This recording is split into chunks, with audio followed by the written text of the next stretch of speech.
자, 형의 양정입니다. 자, 형의 양정, 줄여서 양형이라 하는데, 자, 양형은 법관이 행위자에 대해서 선고할 형벌의 종류와 양을 정하는 것을 말합니다. 그 양정의 순서는요, 법정형, 처단형, 선고형 순으로 합니다. 자, 판례도 이를 확인해주고 있죠. 법관은 형의 양정을 할 때 법정형에서 가중 감경을 거쳐서 형성된 것이 이제 처단형인데, 그 처단형의 범위 내에서 마지막 선고형을 정한다는 것이고, 이런 순서는 후단 경합범의 경우에도 마찬가지 순서대로 한다는 얘기입니다.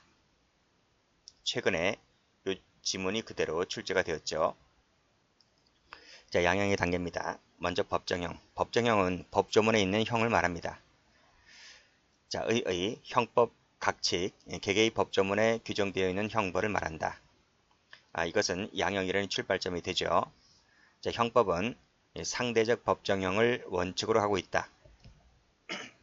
살인죄를 예를 들면 5년 이상의 징역에 처한다. 그 5년 이상이라는 것이 상대적인 거죠. 하하는 5년이고 상하는 30년이고 그 사이에서 법정형이 정해지는 겁니다. 절도죄도 6년 이하의 징역에 처한다. 하하는 1개월이고 상하는 6년이고 그 사이에서 법정형이 정해지는 거죠. 그래서 상대적이라는 겁니다. 다만 여적죄만큼은 절대적 법정형을 규정해 놓고 있다.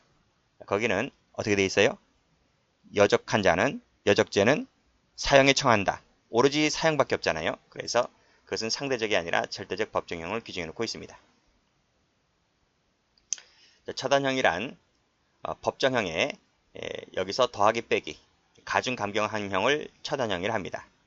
이 처단형은 마지막 선고형의 최종적인 기준이 되죠.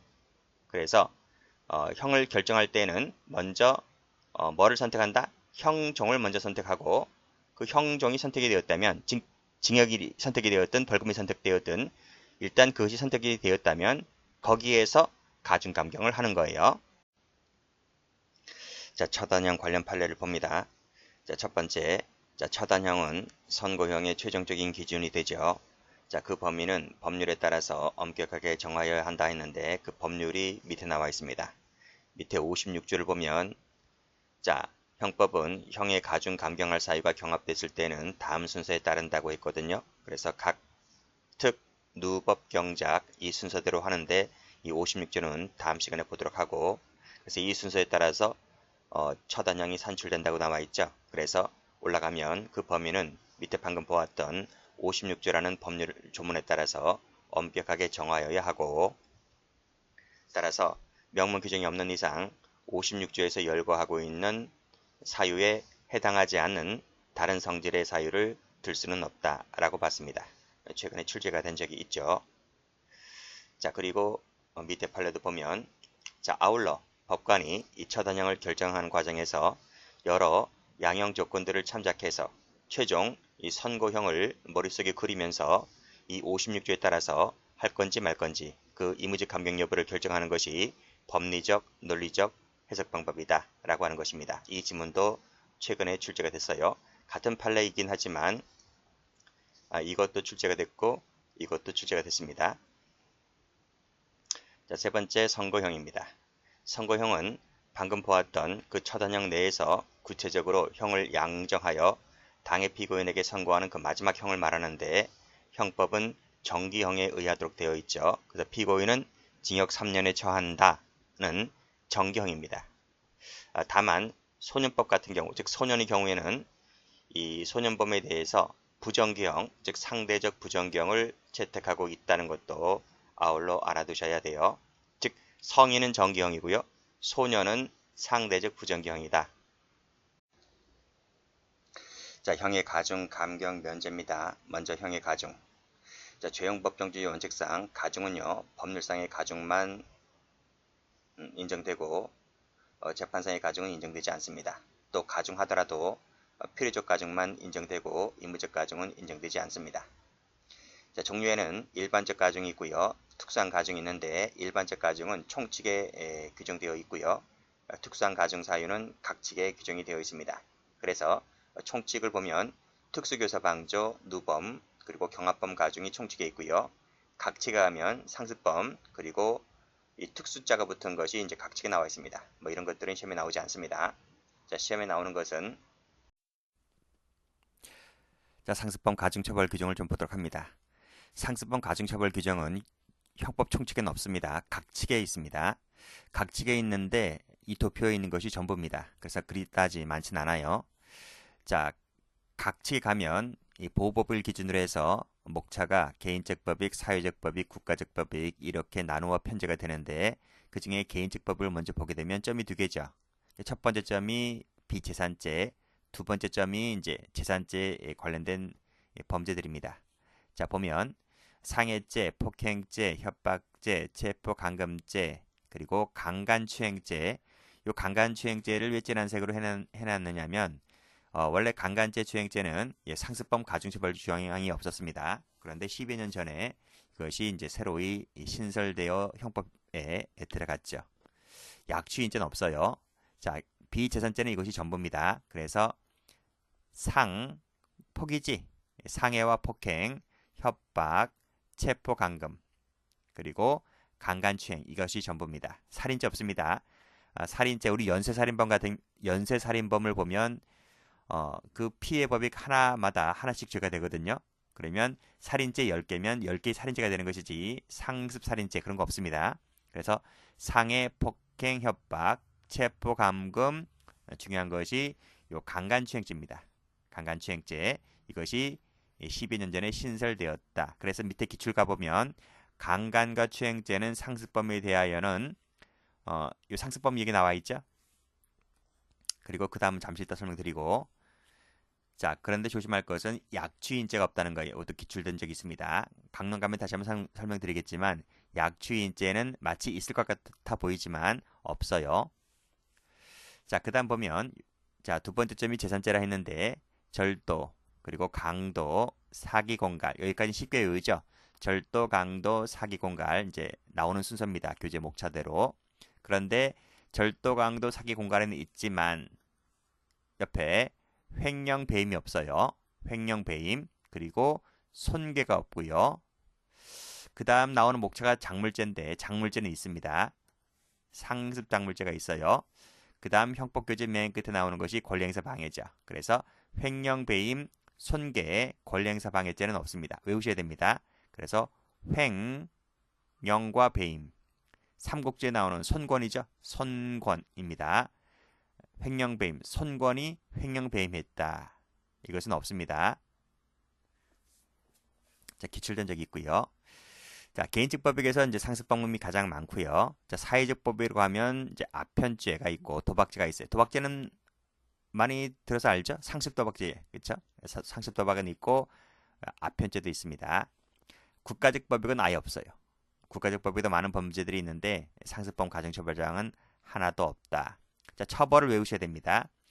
자, 여기서 이제 열거된 이런 죄들은 형량이 기본 범죄의 플러스 2분의 1 가중입니다. 그렇죠? 기본 범죄 플러스 2분의 1 형을 더 살아요. 그런데 자, 니은번 체크하시고 자, 이 많은 죄 중에서 유독 요 강도, 작물, 도박 요 세 가지만큼은 따로이 법정형을 따로이 마련해 두고 있다는 것을 알아두셔야 됩니다. 나머지는 전부 다 2분의 1 가중이지만 강도, 작물, 도박은 따로이 법정형이 따로이 마련되어 있다. 그래서 여기를 색깔칠해 드릴게요. 강장도입니다. 강장도. 강장도는 별도 따로이 마련되어 있다. 그래서 기출 가보면 강간과 추행죄는 그 죄에 대하여 형 2분의 1까지 가져간다는 것은 맞는 지문이 되는 거죠. 자, 유기죄 나와 있죠? 유기죄는 형법상 상습범 가중처벌 조항이 있다. 여기 있어요? 없어요? 없잖아요. 유기죄 없어요. 마치 이것도 상습적으로 유기하는 그런데 상습적으로 유기하는 사람들이 있나? 엄마 아빠가 애를 갖다 버린다 할 때 그 애가 뭐 한 명을 갖다 버리겠지 뭐 애가 열댓 명도 있는 것도 아니고 그래서 유기죄는 기껏해야 한 번, 두 번까지는 좀 힘들지 않나요? 그래서 형법상 상습유기죄는 따로 이 규정을 두고 있지 않습니다. 약추인죄 없다는 거 알아두시고 유기죄 없다는 거 알아두시고 자 그렇게 보시면 되겠네요. 자, 두 번째 형의 감경입니다. 형의 감경에는 법률상의 감경이 있고 다음 페이지 가면 재판상의 감경이 있죠.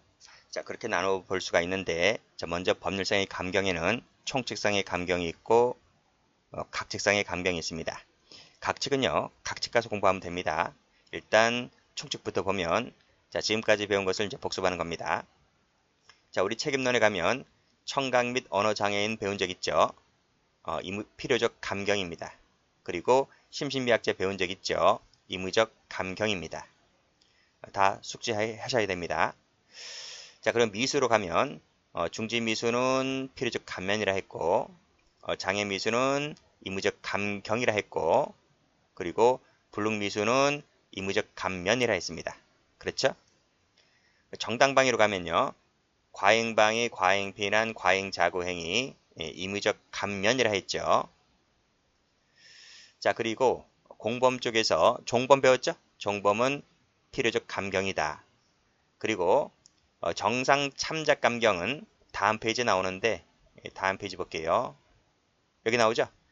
재판상의 감경을 정상 참작 감경이라고도 하는데 마지막 줄을 보시면 형을 감경할 수 있다 라고 되어 있습니다. 자, 그래서 정상 참작 감경은 의무적 감경만 있습니다. 자, 자수자복은 또 그 다음 페이지에 나와요. 자수자복도 출제가 잘 되는데 의무적 감면이고요. 경합범 배웠죠? 사후적 경합범 의무적 감면입니다. 자, 그리고 다음 시간에 배울 텐데 55조 2항입니다. 법률상 감경할 사유가 수개 있는데 의무적 감경이라 했습니다. 이 전부 다 숙지하셔야 됩니다. 자, 이 조문대로 이 조문 제목대로 그대로 출제가 되는 경우도 출제가 많이 되었었지만 최근에는 이 조문 제목 말고 그 내용 있죠? 종범 관련된 법조문 있죠? 그 법조문이 그대로 나옵니다. 법조문을 쭉 열거해서 이제 필요적 감경이냐, 의무적 감면이냐 이걸 묻고 있습니다. 그래서 문제집을 통해서 숙지를 좀 해두셔야 돼요. 자, 각칙은 각칙 가서 배우면 됩니다. 자, 관련 판례 봅니다. 자, 별표가 되어 있는 것은 최근에 출제가 된 적이 있어요. 자, 필요적 감경이라고 하는 개념을 설명하고 있죠. 그래서 필요적 감경이란 감경 사유가 존재하면 반드시 이 법률상 감경을 해야 한다는 것이 필요적이고요. 의무적 감경은 의무적이다 라고 되어 있기 때문에 할 수도 있고 안 할 수도 있습니다. 이 개념 자체가 출제가 된 적이 있고요. 자, 형법이 요 감경할 수 있다는 부분이 의무적 감경이죠.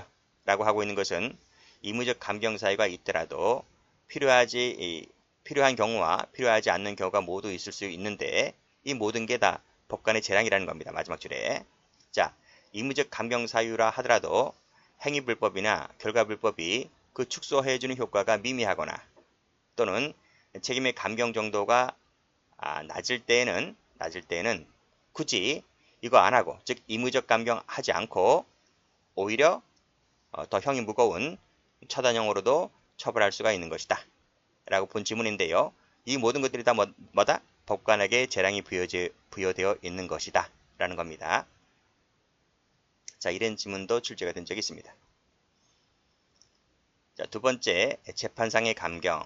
방금 보았던 대로 의무적 감경이라는 거 알아두셔야 돼요. 이게 출제가 제일 잘 돼요.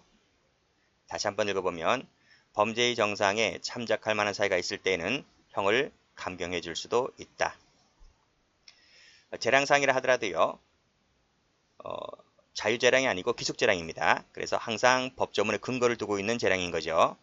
자, 형법 제51조가 기준이 되고 장량감경도 지 멋대로 감경하는 것이 아니라 항상 법조문에 근거를 둔 55조 범위 내에서만 허용된다고 보고 있습니다. 판례 역시 마찬가지죠. 밑에 보시면 빨간색으로 55조 동그라미. 55조는 저 뒤에 가면 나와 있습니다. 밑에도 55조 동그라미. 자, 그리고 장량감경은요. 딱 한 번 합니다. 1회 동그라미. 한 번 하는 것이지 참작 사유가 여러 가지가 있다고 해서 거듭거듭 감경할 수 있는 것은 아니다는 것도 알아두시고